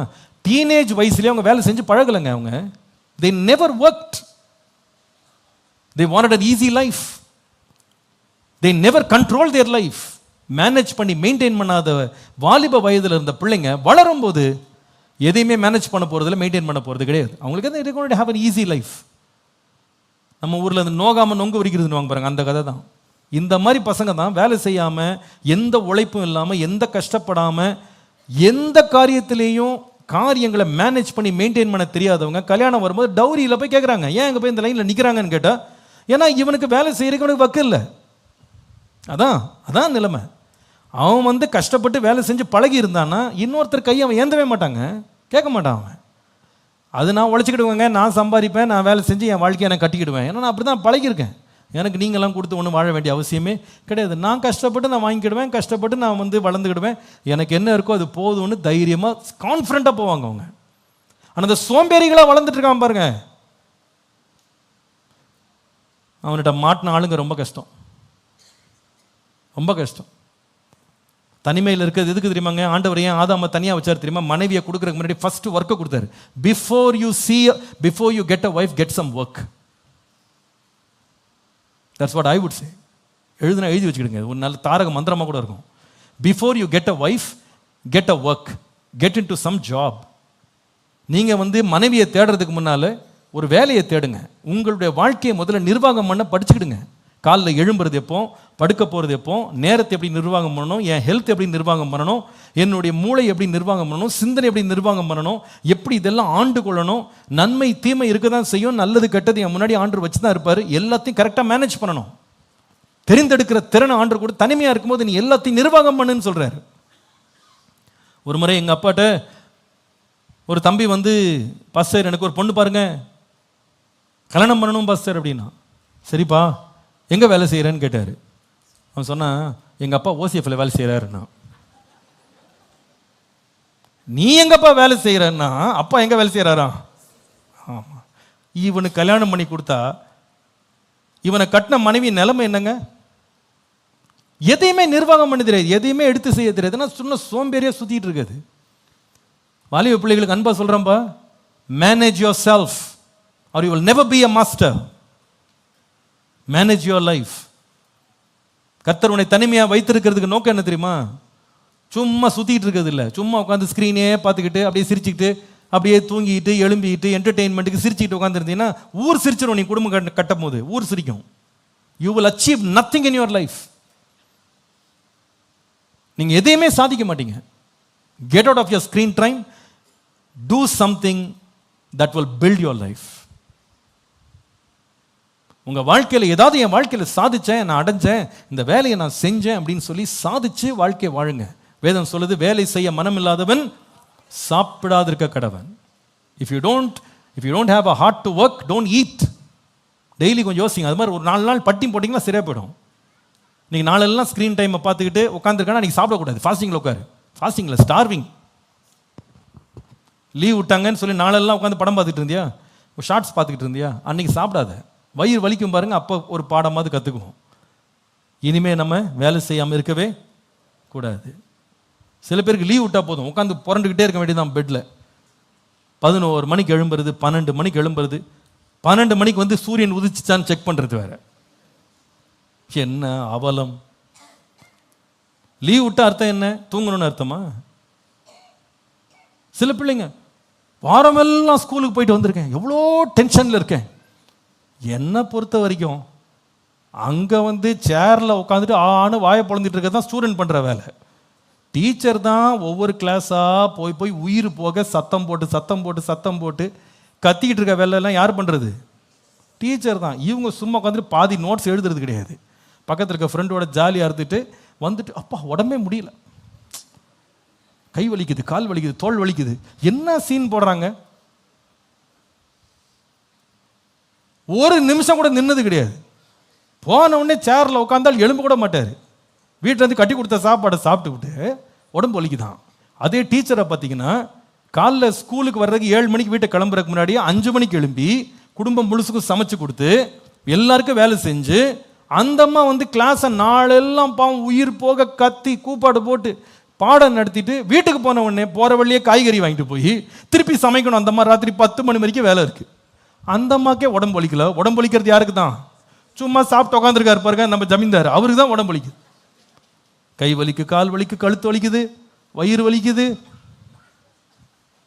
ஏன் வலிக்க தெரியுமா? நீ ஒழுங்கா வேலை செய்யல, அதனால தான் வலிக்குது.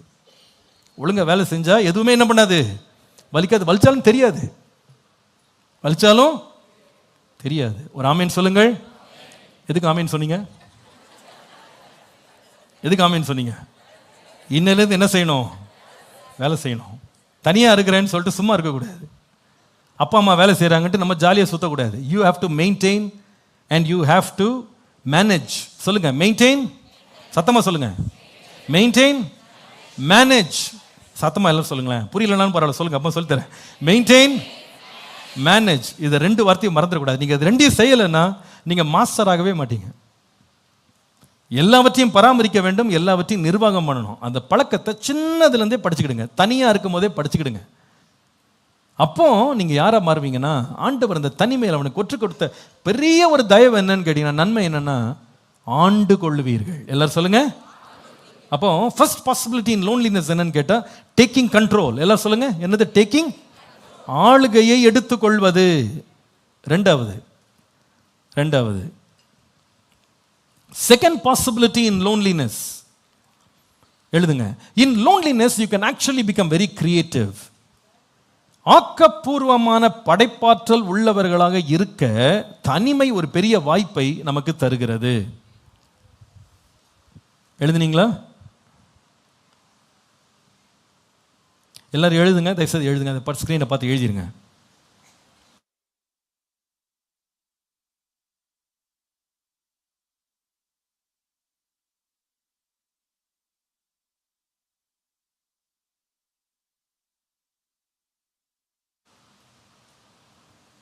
தனிமை கொண்டு வரும் 2வது மிகப்பெரிய வாய்ப்பு என்னது? அது ஆக்கப்பூர்வமான படைப்பாற்றல் உள்ளவர்களாய் மாறுவது. Becoming creative. ஆதியாகமம் 2ஆம் அதிகாரம் 19ஆம் வசனம். தேவனாகிய கர்த்தர் வெளியின் சகலவித மிருகங்களையும் ஆகாயத்தின் சகலவித பறவைகளையும் மண்ணினாலே உருவாக்கி ஆதாம் அவைகளுக்கு என்ன பெயரிடுவான் என்று பார்க்கும்படி அவனிடத்தில் கொண்டு வந்தார். அந்த ஜீவ ஜந்துக்கு ஆதாம் எந்தெந்த பேரிட்டானோ அதுவே அதற்கு பியூட்டிஃபுல். I like it. தனியாக ஆண்டவனை உண்டாக்கிட்டு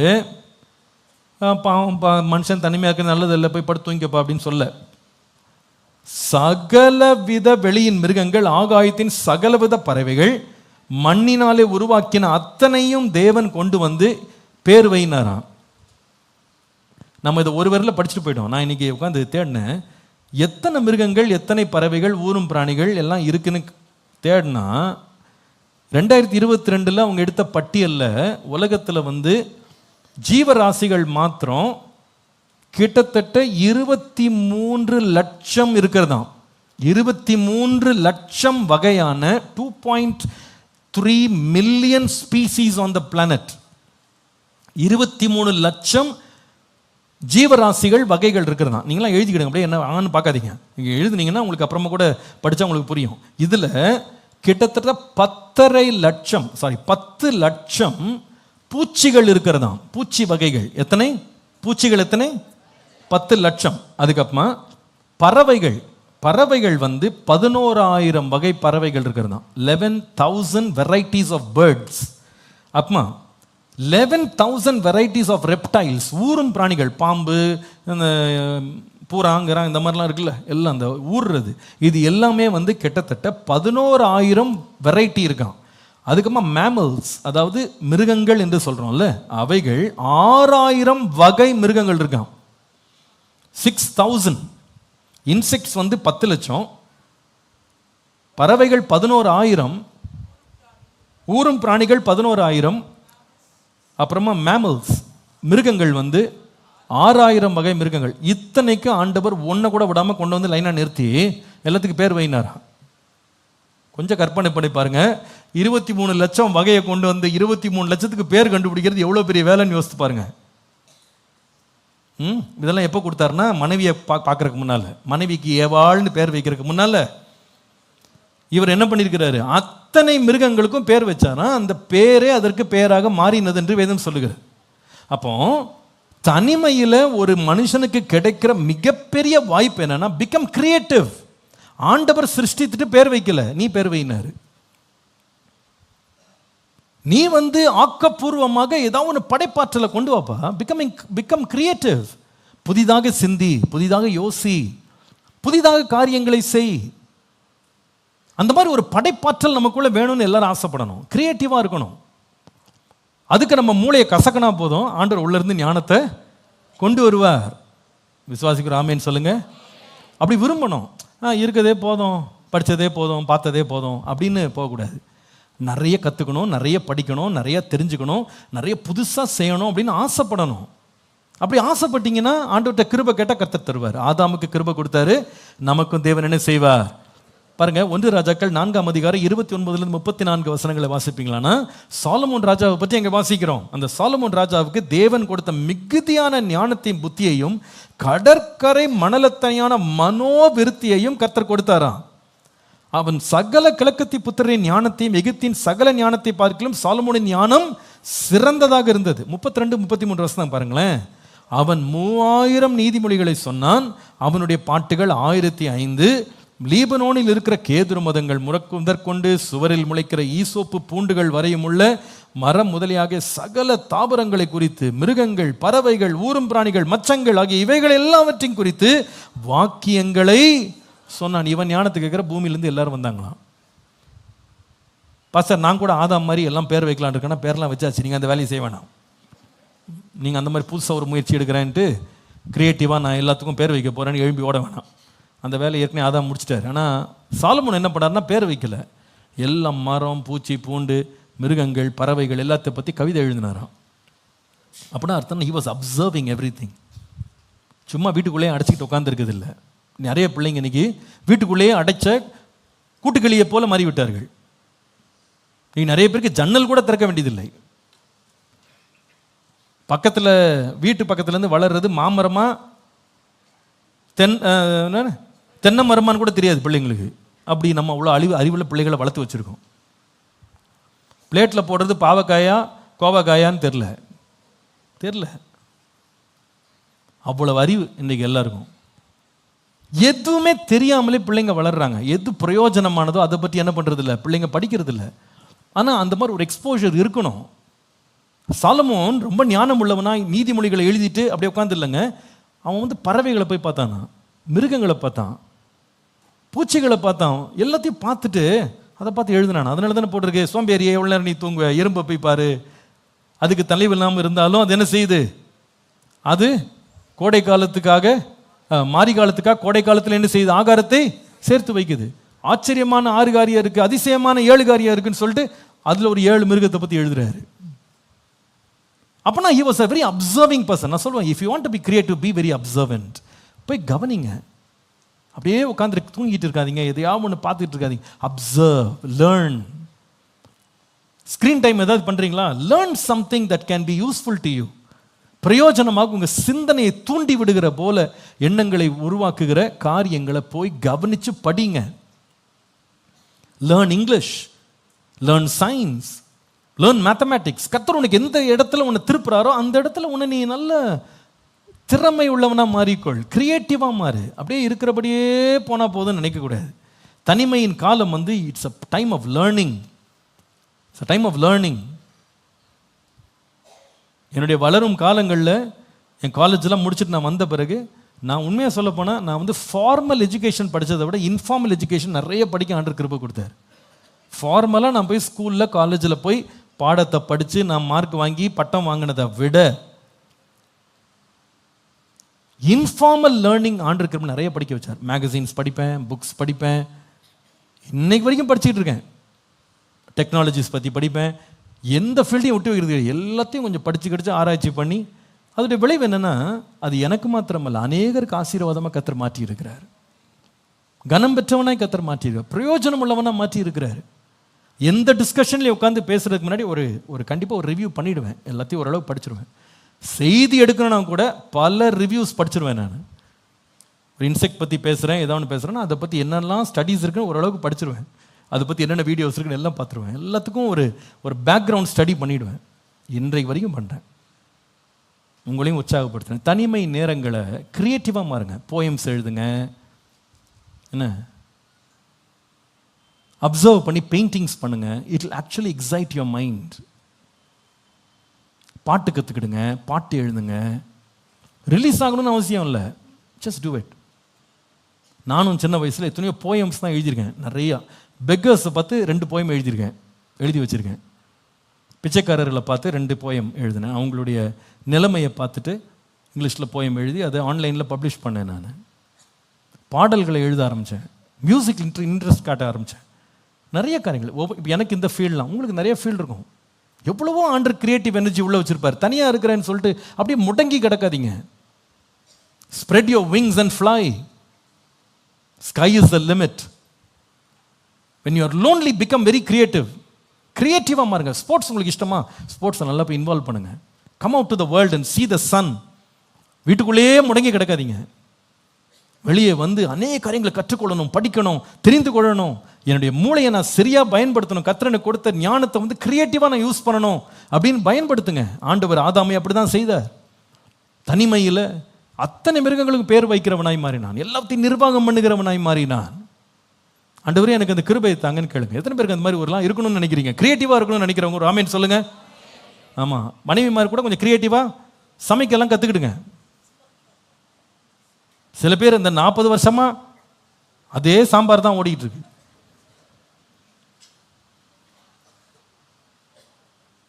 அதே கூட்டு தான், அந்த 2 கூட்டை தவிர வேற எதுவும் போகாது.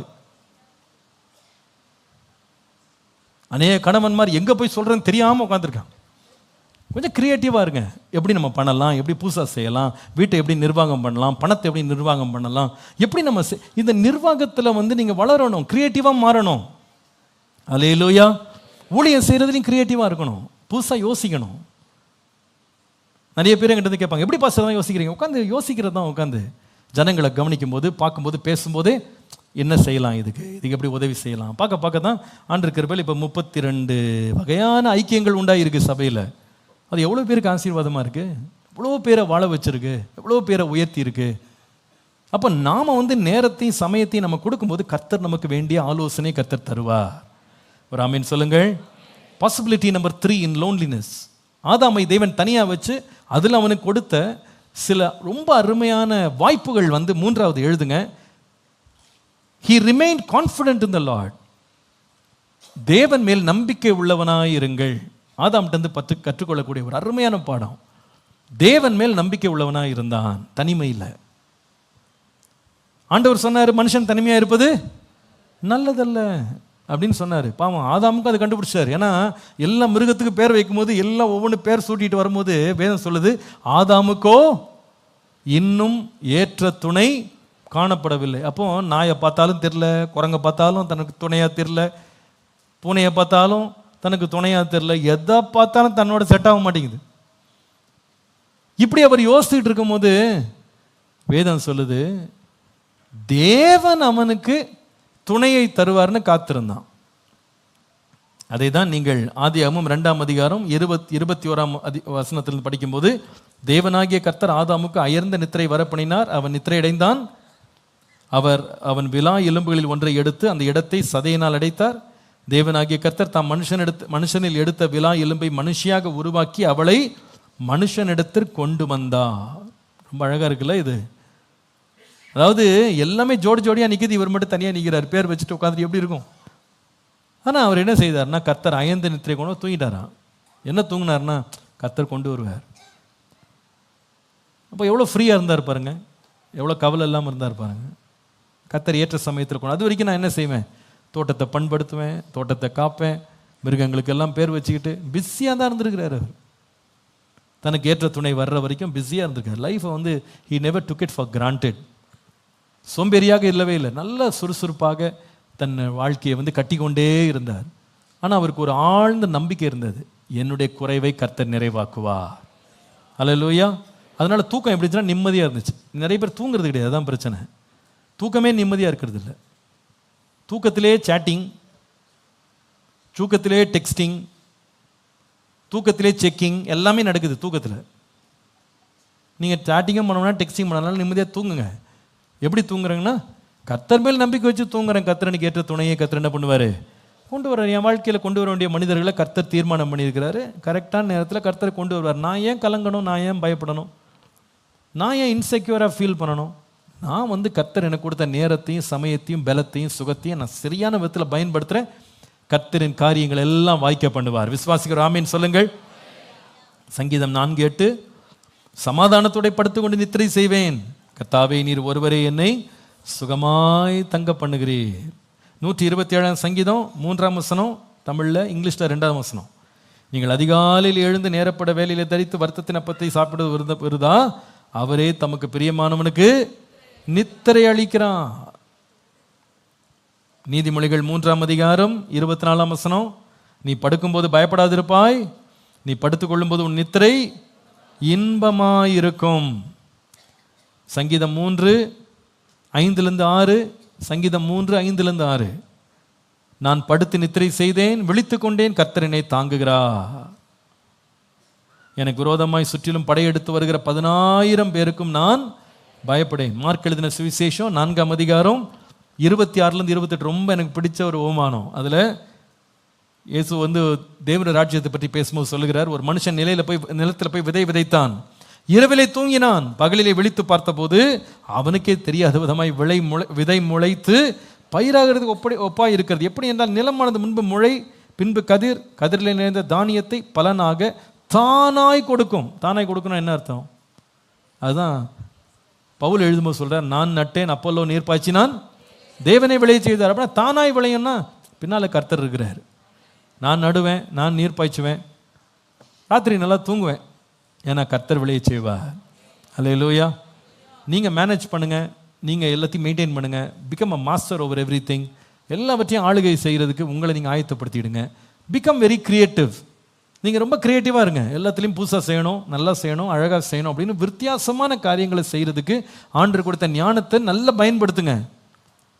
கர்த்தர் மீதி எல்லாம் செய்வார். படுத்து நித்திரை செஞ்சு எழும்புனா அங்கே அழகிய ஒரு ஏவாள் நின்றாள். அதுக்கு ஆதாமுடைய எந்த இன்புட்டுமே தேவையில்லாமல் இருந்தது. கர்த்தரை கொண்டு வந்து அழகாக நிறுத்தினார் இல்லையா? உங்கள் வாழ்க்கை அப்படி நடத்துங்க. நிறைய பேர் இன்றைக்கி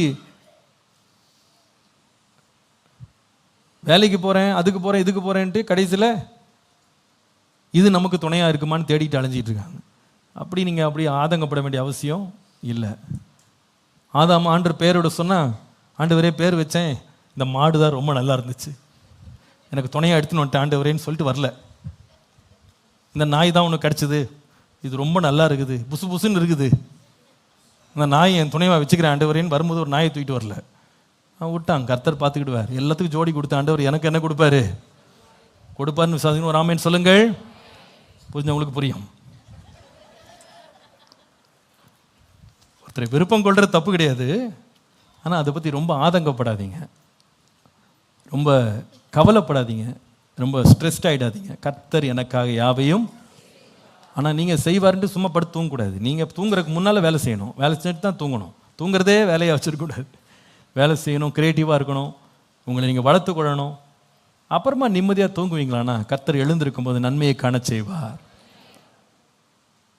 தனிமையாக இருக்கிறதுல நிறைய நன்மை இருக்குது. 3 நன்மை. முதலாவது, தனிமையாக இருக்கிற வாய்ப்பு வந்து யூ கேன் டேக் கண்ட்ரோல், ஆளுகை எடுத்துக்கொள்ள முடியும். 2வது, தனிமையாக இருக்கும்போது ஆக்கப்பூர்வமான படைப்பாற்றல்களை நம்ம வாழ்க்கையில் நாம் மேம்படுத்த முடியும் இல்லையா? You can become very creative. 3வது, தனிமையாக இருக்கும்போது you can actually put your confidence in the Lord. தேவன் மேல் நம்பிக்கையாக இருக்கிறதுக்கு ஒரு அற்புதமான காலம் வந்து தனிமை. அதனால் வாலிப பிள்ளைகள், பெரியவர்கள் தனிமையெல்லாம் உணரும் போது கர்த்தரை நம்புங்க. அதுதான் தாவீது செய்ததாக வாசிக்கிறோம். 142 சங்கீதம் 4-5. வலதுபுறமாய் கண்ணோக்கி பார்த்தால் என்னை அறிவார் ஒருவரும் இல்லை, எனக்கு அடைக்கலம் இல்லாமல் போயிடுச்சு, என் ஆத்துமாய் விசாரிக்கிறதுக்கு ஒருவரும் இல்லை. கர்த்தாவே, உம்மை நோக்கி கூப்பிடுகிறேன், நீரே என் அடைக்கலம், ஜீவனுள்ளோர் தேசத்தில் என் பங்குமாக. உங்களை தவிர யாருக்கு ஆண்டவர் எனக்கு இருக்கா? உண்மையே நம்புகிறேன், உண்மை ஆராதிக்கிறேன். நான் சொல்லுவேன், தனிமையாக இருக்கிறீங்களா? ரொம்ப சோர்ந்து போயிடாதீங்க. ஐயோ நான் தனியாக இருக்கிறேன், ஐயோ இதை போல ஒரு காலம் இனி எப்பொழுதும் உங்களுக்கு வரவே வராது. Enjoy your aloneness, enjoy your solitude. உண்மை அதுதான். இதை போல ஒரு காலம் உங்கள் வாழ்க்கையில் வரவே வராது. கர்த்தரை தேடுறதுக்கும், கர்த்தரை ஆராதிக்கிறதுக்கும், கர்த்தரை தொழுது கொள்றதுக்கும், அவருக்காக ஓடுறதுக்கும், அவர் மேல் நம்பிக்கை வைக்கிறதுக்கும் இதை போல ஒரு சிறந்த காலம் ஒன்றுமே இல்லை. ஒரு ஆமீன் சொல்லுங்கள். சந்தோஷமாக இருக்கணும், உற்சாகமாக இருக்கணும், கர்த்தரை நல்லா தேடணும், உறுதியாக பற்றி கொள்ளணும். சங்கீதக்காரன் சொல்லுவான், என் சிறு வயது முதல் என் நம்பிக்கை நீங்கள் தான் ஆண்டவரே. பவுல் வந்து தீமோத்தேயை பற்றி பேசுறார். நீ சிறு வயது முதல் கொண்டு வேத வாக்கியங்களை கற்றறிந்தவன் எனக்கு தெரியும்பா. நீ சின்ன வயசுலேருந்து அப்படி தான் இருந்திருக்கேன் நீன்னு சொன்னார். சின்ன வயசுலேருந்து ஆண்டரை உறுதியாக பிடிச்சிக்கிடுங்க. நம்ம சர்ச்சில் கூட வாலிப பிள்ளைங்க, சின்ன பிள்ளைங்கள்லாம் எதில் ரொம்ப உற்சாகம் காட்டினா வசனம் படிக்கிறது, பாட்டு படிக்கிறது, ஊழியங்களில் பங்கெடுக்கிறது, கர்த்தருக்காக ஓடுறது, உழைக்கிறதுல பயங்கர சந்தோஷமாக இருக்கணும். Don't be hitch to anybody. யார்கிட்டையும் போய் மாட்டிக்கிடாதீங்க, சிக்கிடாதீங்க. நல்ல ஜாலியாக க்ரியேட்டிவாக இருங்க, யூஸ்ஃபுல்லாக இருங்க, நல்லா படிங்க, நல்ல வாழ்க்கையை வந்து பிரயோஜனமாக மாற்றுங்க. கர்த்தர் உங்களுக்கு வேண்டியதை கர்த்தர் ஏற்ற காலத்தில் என்ன பண்ணுவார்? தூங்கி எழும் போதே கர்த்தர் கொண்டு கொடுப்பார். ஒரு ஆமீன் சொல்லுங்கள். அன்று அப்படிப்பட்ட ஒரு வாஞ்சை உள்ள, ஒரு உற்சாகமுள்ள ஒரு ஆவி எனக்கு தாங்க. தனிமையை பார்த்தலாம் சோர்ந்து போயிடக்கூடாது. தனியாக இருக்கேன், போர் அடிக்குது, எனக்கு ஒன்றும் செய்கிறக்கு வேலை இல்லை, உட்காந்து எதாவது பார்த்துட்டு இருக்கேன்னு பார்க்காதீங்க. ஏதாவது ஒன்று புதுசாக கற்றுக்கொள்ளணும், புதுசாக செய்யணும், கர்த்தருக்காக வாழணும், உயரணும், வளரணும். அந்த வாஞ்சையோடு உற்சாகம் கொள்ள கர்த்தர் உங்களை ஆசீர்வதிப்பாராக. தனிமை என்பது ஒரு பக்கம் பிசாசினுடைய பட்டறையாக மாறினாலும் தேவ கரத்தில் தனிமையை கொடுத்துட்டோம்னா நம்மளை ஆண்டவர் மேன்மைப்படுத்துகிற ஒரு இடமாக மாறும். ஜெபம் பண்ணலாமா? ஆண்டவரே, இந்த காலையில் வசனத்தை கொடுத்தீங்க, எங்களை நீங்கள் தைரியப்படுத்தினீங்க, கண்களை தெளிவிக்க பண்ணினீங்க, உங்களுக்கு நன்றி. இப்பொழுதும் எங்கள் காணிக்கைகளை சந்தோஷமாக உங்களுக்கு நாங்கள் கொடுக்குறோம், மனப்பூர்வமாக கொடுக்குறோம். அதை ஏற்றுக்கொள்ளுங்க, ஆசீர்வதிங்க, பரிசுத்தப்படுத்துங்க, இது உங்களுக்கு பிரயோஜனமானதாக மாற்றுங்க. இயேசுவின் நாமத்தில் பிதாவே, ஆமென். ஆசீர்வதிக்கும் தேவன் உன்னை ஆசீர்வதிப்பார். பாட்டு பாடலாம். கர்த்தருக்கு என்று காணிக்கை கொடுக்க விரும்புகிறவர்கள், உற்சாகம் உள்ளவர்கள் கொடுங்கள்.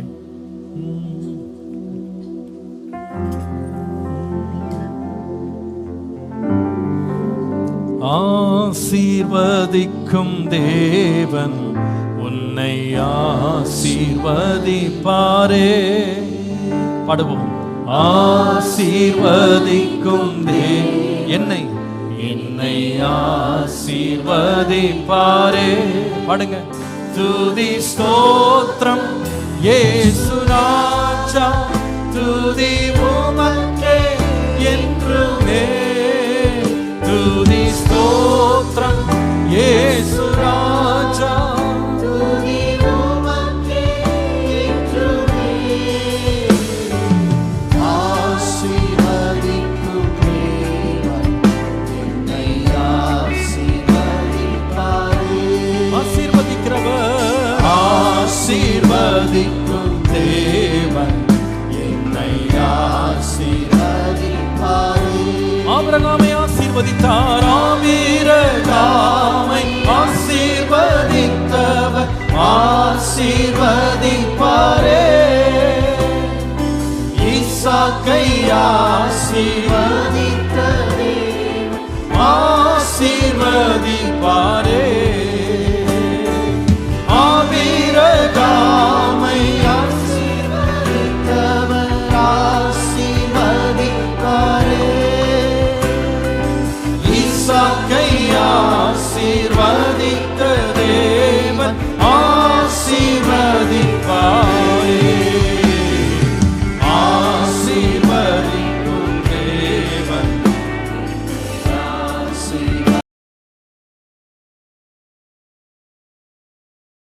நம்முடைய கர்த்தராகிய இயேசு கிறிஸ்துவின் கிருபை, பிதாவாகிய தேவனுடைய அன்பு, பரிசுத்த ஆவியானவருடைய அந்யோன்ய ஐக்கியம், சமாதானம், ஆசீர்வாதம் நம் அனைவரோடும் கர்த்தருடைய வருகை பரியந்தம் நிலைத்திருப்பதாக. சேர்ந்து சொல்லுவோம். என் ஆத்துமாவே, என் ஆத்துமாவே கர்த்தரை ஸ்தோத்திரி. கர்த்தர் செய்த சகல உபகாரங்களை மறவாதே. அவருடைய அக்கிரமங்கள் எல்லாம் மன்னித்து உன் நோய்கள் எல்லாம் குணமாக்கி கிருபையினால் இரக்கங்களால் முடிசூட்டி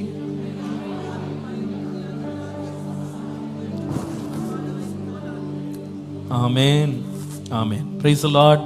கர்த்தர் உங்களை ஆசீர்வதிப்பார். சமாதானத்தோடு சென்று வாருங்கள். கர்த்தர் உங்களை வழி நடத்துவாராக. ஆமென். சனிக்கிழமை துதி ஆராதனை இருக்கு, காலை 10 மணிக்கு. கண்டிப்பா வந்துருங்க. காலை 5 மணிக்கு இருக்கிற ப்ரோக்ராம்ல எல்லா leaders, Sunday school teachers, choir, musicians, media எல்லாரும் வந்து உட்காந்துருக்கணும்.